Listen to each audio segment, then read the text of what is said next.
गणेश नाईक आणि उपमुख्यमंत्री शिंदेमधला वाद थांबेना। नगरविकास खात्यामधील कारभारावरून नाईकांनी शिंदेंवर निशाणा साधलाय। एकनाथ शिंदे कामातून उत्तर देतात, माझ्या नादी लागू नका असं श्रीकांत शिंदेंनी ठणकावलंय। तर गणेश नाईकांच्या टीकेला एकनाथ शिंदे यांनी एका वाक्यात उत्तर दिलं आहे। दरम्यान भाजपत राहून शिंदेंशी लढता येणार नाही, नाईकांनी स्वगृही या अशी ऑफर राऊतांनी दिली आहे। जर जास्त खुमखुमी असेल तर येणाऱ्या लोकसभेमध्ये कल्याण लोकसभा किंवा ठाणे लोकसभा जिथे उभं राहायचंय तुम्हाला किंवा तुमच्या मुलाला, ओपन चॅलेंज, कळलं? तर जिथे उभं राहायचं तिकडे उभं राहा। डॉक्टर श्रीकांत शिंदे जो आहे तो तुमच्या समोर उभा राहील। ह्या सगळ्या गोष्टीचा जो आहे हा विसर पडलेला आहे। ज्या मुलाचं तिकीट कापलं, मुलाचा राजकीय बळी घेतला स्वतःसाठी आणि स्वतः जे आहे त्या ठिकाणी उभे राहिले, त्या मुलाला देखील लोकांनी पाडण्याचं काम म्हणजे माझी करण्याचं काम ऑलरेडी केलेलं आहे। हे भूखंड बिल्डर लोकांच्या घशात त्यांच्या दलालाने घातले।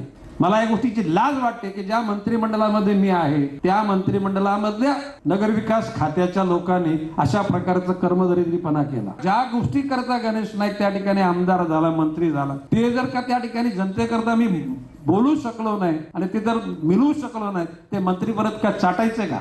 2022 मध्ये शिंदे साहेबांनी उठाव नसता केला ना तर मंत्रीपद देखील बघायला मिळालं नसतं।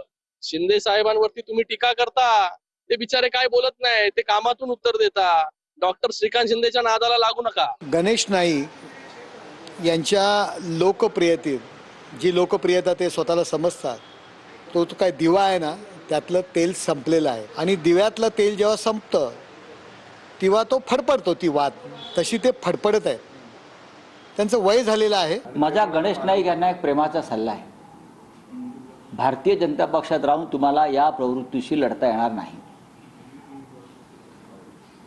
कारण या प्रवृत्तीला छुपा पाठिंबा शेवटी फडणवीस आणि अमित शहांचा आहे। भारतीय जनता पक्षाबरोबर राहून तुमची ही लढाई ही टोकाला जाणार नाही। त्याच्यामुळे गणेश नाईक यांनी पुन्हा स्वगृही यावं। आता तुमच्या उद्धव सेनेचं उबाठा याच्या आता तोळामोळा परिस्थिती झालेली आहे। तर आता तुम्ही आणखीन कोणाला घेऊन हे करणार आहात? आता काय झालंय, सन्मान्य गणेश नाईक साहेबांना रोज उठून शिंदे साहेबांवर टीका करायचा काहीतरी नवीन रोग लागलाय। त्यांचा प्रॉब्लेम काय मला माहीत नाही, आम्ही रिस्पेक्ट करणारी लोक आहोत त्यांना, पण रिस्पेक्ट घ्यायला पण आला पाहिजे ना व्यक्तीला। का बोलताय शिंदे साहेबांवर? काय झालंय असं?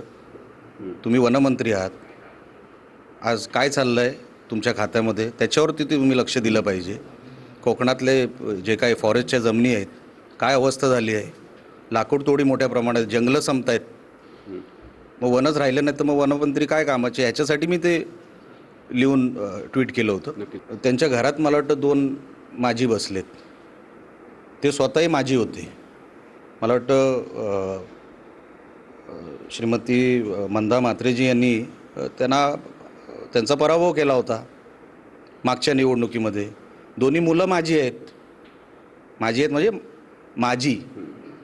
माझी आमदार एक आहे आणि माझी खासदार एक आहे। हे शोभत नाही। तुम्ही शिंदे साहेबांवर बोलू नका, आम्ही काय गप्प बसणार नाही। आणि रोज उठून हे जे काय तुम्हाला मीडिया TRPची जी काही सवय लागली आहे ना, ही चांगली सवय नाही। आमच्या शिंदे साहेबांवर तुम्ही टीका करायची नाही, ते सहन केलं जाणार नाही। टीका केली आणि ज्या तुम्ही टीका करताय ज्या भाषेत, त्या भाषेतच उत्तर दिलं जाईल।